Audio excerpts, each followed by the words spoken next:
Psalms 113 through 16 are known as Hallel Psalms. These psalms are sung on Jewish holidays as a praise to God and as an act of thanksgiving to Him. Each psalm tells the story of God's deliverance of Israel. These psalms are psalms of praise and joy.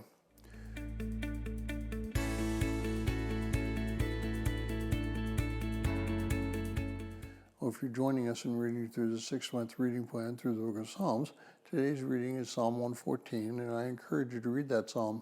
Psalm 114, verses 1 through 8 says this: When Israel went forth from Egypt, the house of Jacob from a people of a strange language, Judah became his sanctuary, Israel his dominion.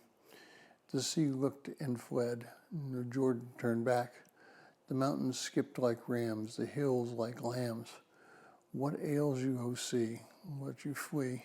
O Jordan, that you turn back? O mountains, that you skip like rams? O hills, like lambs? Tremble, O earth, before the Lord, before the God of Jacob, who turned this rock into a pool of water, the flint into its fountain of water. What did you take away from these Psalms? What is the one thing that hit you smack dab in the middle of the eyes? For me, it's a miracle of what God did in the Exodus. It's a miracle that after 400 years, God brought out a nation out of captivity into a brand new land. It's a miracle that they'd maintained their language for all those 400 years. It's a miracle that they'd maintained their heritage for 400 years.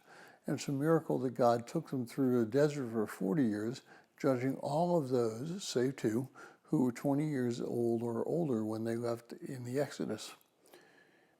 Our God is a miracle worker. Our God is the author of history. Our God is the deliverer of those who are in need.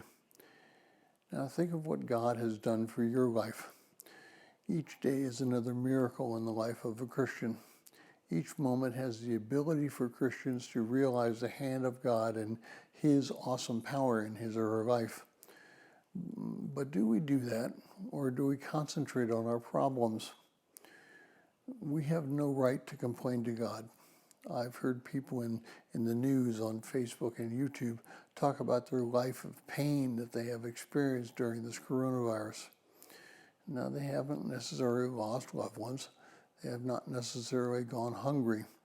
But what they have done is focused on their need to be satisfied every moment. And they've not struggled with life. I heard a very rich actress complain about being locked up in her mansion with a large amount of land surrounding it. How terrible it was for her not to be able to satisfy her hedonistic lust to be seen. We need to recognize God's hand in our world and repent and discover how we can serve Him.